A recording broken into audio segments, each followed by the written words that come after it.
안녕하세요. 반갑습니다. 강사 고정욱입니다. 보험 영업의 정석 컨설팅 킬링 포인트. 이번 시간은 최근 주목받고 있는 신약이죠. 레캔비.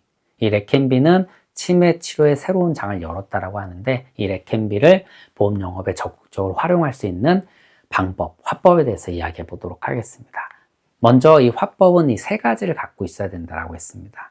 정말 본인도 그렇게 생각하느냐? 레캔비 정말 필요하다고 생각하느냐?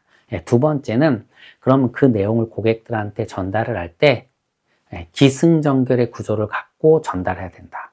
중구난방, 뒤죽박죽, 화법을 전개하게 되면 고객은 결국 니즈를 느끼지 못한다. 세 번째는 기승전결의 구조를 갖고 있다라고 해도 차별성이 없는 뻔한 얘기라면 고객은 그 내용에 에너지를 쏟지 않는다라고 말씀드렸습니다.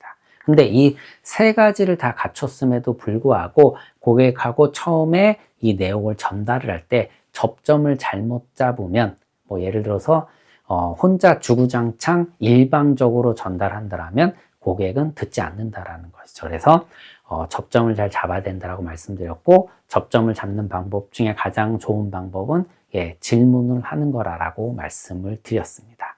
자, 요렇게 이제 준비가 된 상황에서 결국 최근에 보험 리모델링을 할 때 우리가 고객님의 증권 분석을 먼저 하죠. 증권 분석을 했는데 정말 다양한 부분들이 있을 겁니다. 갱신형의 부분을 비갱신형으로 컨설팅할 부분도 있을 것이고, 보장 금액이 작거나 보장의 그 범위가 좁은 경우도 있죠. 이런 부분들을 찾아서 리모델링 포인트를 찾고, 거기서 가장 먼저 이 고객한테 무엇을 얘기할지 이것을 순서를 정합니다. 그리고 그 부분을 제대로 전달을 한다면, 앞서 말씀드린 화법이 갖춰야 될 것들을 갖춰서 전달한다면 높은 점수를 받고, 결국 여기서 계약 하나로 끝나는 것이 아니라 계약도 받고 추가 계약도 받고 소개로까지 이어질 수 있게 해야 된다라고 말씀드렸습니다. 자, 이렇게 화법은 전개를 해야 된다라고 정리를 해봤습니다.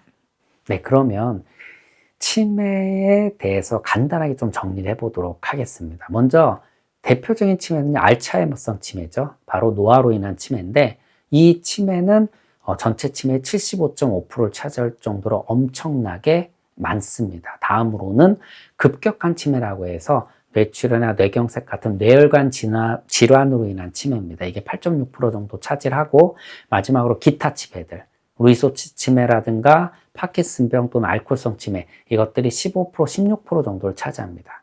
자, 우리가 주목해야 될 건 바로 이 알츠하이머성 치매, 노인성 치매인데요. 노화가 주된 원인이죠. 물론 여러 가지 이유가 있지만, 근데 의학적으로 들여다보면 이 뇌 안에 아밀로이드 베타라는 단백질이 축적이 됩니다. 근데 이 아밀로이드 베타라는 게 나쁜 게 아니에요, 원래. 근데 이게 너무 과발현돼서 쌓이는 거죠. 이 쓰레기도 쌓이면 여기서 나쁜 물질이 나오듯이 여기서 독소 물질이 나와서 결국은 신경세포들을 공격해서 죽여서 기억력이 떨어지고 인지장애가 오고 결국 치매로 이어지는 겁니다. 그래서 대표적인 원인이 바로 아밀로이드 베타의 축적물, 이 플라크라고 하는 것입니다. 그래서 이 부분에 대해서 조금 이제 정리를 해봤고요. 치매 치료제에 대해서도 간단하게 설명을 드릴게요. 대한민국 치매 치료제 많이 있습니다. 보신 것처럼 도네페질이라든가 리바스티그민, 그리고 갈라타민, 이런 것들인데, 이 약들 굉장히 간단합니다. 이제 경구용으로 먹을 수도 있고요, 물에 타 먹을 수도 있고요, 그리고 패치, 파스처럼 이렇게 붙일 수도 있습니다. 그런데 이 치매 치료제의 효과들이 뛰어나냐? 사실 그렇지 않습니다.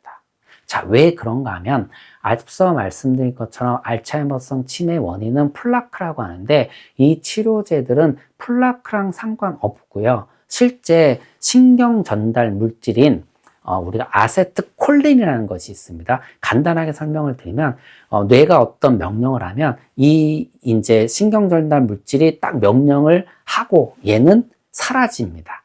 분해됩니다. 이게 분해되지 않고 계속 남아있으면 뇌가 이제 잘못된다라고 하더라고요. 그래서 일을 딱 하고 분해되고, 일을 딱 하고 분해돼, 이런 식으로 돼 있는데, 아무래도 치매 환자들이나 경도 인지장애가 있는 분들은요, 이 뇌의 이제 신경절단 물질 효과가 떨어지다 보니까 이 신경 전달 물질을 분해하는 효소를 조금 늦게 분해하라고 억제하는 식으로 치료를 하는 겁니다. 자, 의학적으로 우리가 몰라도 딱 느낌이 오지 않습니까? 이게 치료가 잘 될까요? 예, 효과가 떨어질 수밖에 없습니다. 제가 의문점을 가진 건 뭐냐면, 그럼 그 신경 전달 물질을 많이 만들어내면 좋은 거 아니냐라고 제가 이 전문가분한테 물어봤더니 그거는 불가능한 일이다라고 얘기를 하더라고요. 아직까지는. 그래서 억제제를 통해서 늦게 분해되는 방식으로 치료를 하다 보니까 치료 효과가 떨어질 수밖에 없다라는 겁니다.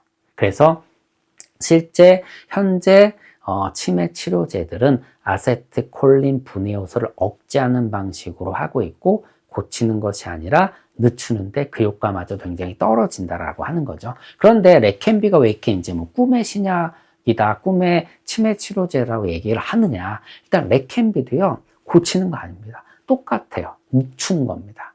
자, 18개월 정도를 쓰게 되면, 한 사이클이라고 하는데, 쓰게 되면 27% 완화 효과가 있다고 합니다. 그래서 7.5개월 정도가 평균적으로 늦춰진다고 합니다. 그리고 이런 치료를 받을 수 있는 대상들은 뭐 중등도나 중증 단계의 환자들한테는 효과가 떨어지고요. 경도 인지 장애나 또는 초기 치매 환자들한테 효과가 있다고 합니다. 당연히 치료 효과가 있는 것들은 부작용이 있거든요. 뭐 아시다시피 감기 약도 먹으면 졸리듯이 일단 약을 맞을 때 이 약은 어떻게 맞냐면 한 달에 2번 주사제로 맞고요. 이제 우리가 그 정맥 주사라고 해서 바늘 꼽아서 1시간 동안 맞습니다. 환자 입장에서는 쉬운 건 아닙니다. 그리고 18개월을 맞는 거죠. 이런 식으로 맞는데, 맞을 때 뭐 발열이나 두통, 두드레기, 구토 같은 게 있을 수도 있고요. 특히 이 치료제는요, 이따 설명을 드리겠지만, 그러니까 앞서 말씀드린 알츠하이머 치매의 주된 원인은 플라크를 제거하는 방식으로 치료를 하는데, 이 플라크가 막 혈관 사이에 껴 있다 보니까 얘네들을 제거하는 과정에서 약물이 이제 약간의 이제 부작용들이 일어나는 거죠. 그래서 여기서 부종이 생긴다거나 출혈 같은 게 발생될 수 있다라고 하고, 네, 그리고 치매 유전자라는 게 있거든요. 아포이 유전자인데 APOE, 이 유전자 뒤에는 숫자가 2, 3, 4가 붙습니다. 그 중에 4, 아포이 4 유전자를 갖고 있는 사람들이 치매에 걸릴 확률이 굉장히 높습니다. 그런데 이걸 갖고 있는 분들이 부작용이 좀 더 높게 나타날 수 있다고 합니다. 그래서 주치의분들이 지속적으로 관찰을 하면서 치료를 진행하는데 이런 부작용이 있다, 이 말씀을 이제 드리는 겁니다.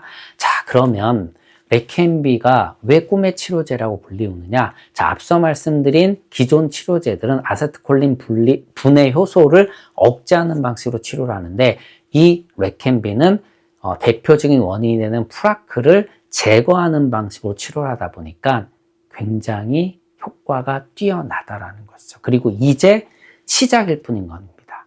이제 시작됐기 때문에 미래에는요, 어떤 치료제가 나올지 기대될 수밖에 없는 거고요. 그리고 이 완화 효과가 훨씬 더 좋을 거라고 예상을 할 수밖에 없는 겁니다. 실제 우리나라에 아직 들어오지 않은 키순라라는 치료제가 있는데, 이게 레켄비랑 동일한 기전을 갖고 있습니다.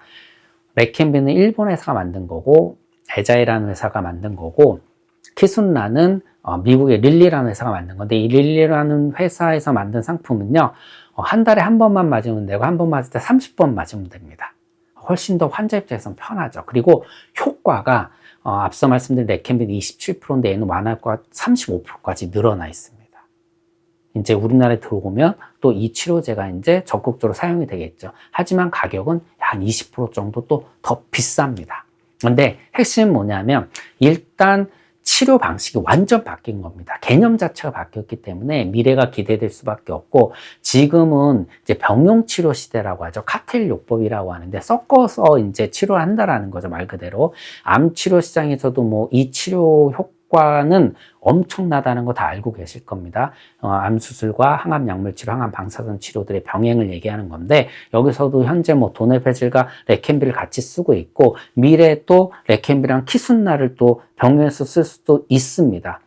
실제 물론 이거는 이제 예측일 뿐이지만 암 치료도 뭐 대표적인 비소세포 폐암 치료제 중에 타그리소가 있고 우리나라에 이제 그 유한양행에서 만든 그 치료제가 있는데 이 두 치료제가 어떤 사람은 이게 맞고 어떤 사람은 또 이게 맞거든요. 이런 식으로 서로 다른 효과를 만들어내기 때문에 치료제의 선택이 광범위하게 될 수 있는 시기가 오게 되면 결국 핵심은 비용에 대한 부담입니다. 그래서 이 부담이 낮아야지만 결국 다양한 치료를 효과적으로 받을 수 있다는 겁니다. 유한양행에서 나온 그 치료제는 렉나자라는 겁니다. 그래서 요렇게 치매 치료제에서도 뭐 레켄비가 맞을 수도 있고 또 키순라가 맞을 수도 있고 또 다음에 어떤 치료제가 나올지 모르는 거죠. 그리고 완화 효과가 훨씬 더 높아질 수도 있고 실제 인지장애, 경도 인지장애 요 단계에서는요, 실제 그 초기 치매 단계로 넘어가지 않는 경우도 있거든요. 20, 30%가 넘어가지 않는 경우도 있기 때문에 이 치료제 효과는 기가 막힐 거라고 이제 생각을 하는 겁니다. 그래서 레켄비는 기존 치매 치료제와 치료 개념 자체, 이 기전 자체가 완전 다른 거고, 알츠하이머성 치매의 가장 대표적인 원인인 아밀로이드 베타 축적물, 이 플라크를 제거하는 방식으로 치료하고, 고객님께서 건강하지 못한 시기는 미래다. 그때는 지금과는 차원이 다른 치료제들이 선보일 것이다 라고 얘기를 하면서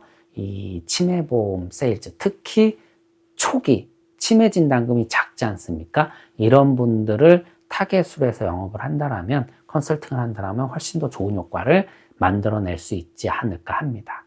자, 오늘 보험 영업의 정석은 이렇게 마치도록 하겠습니다. 고맙습니다.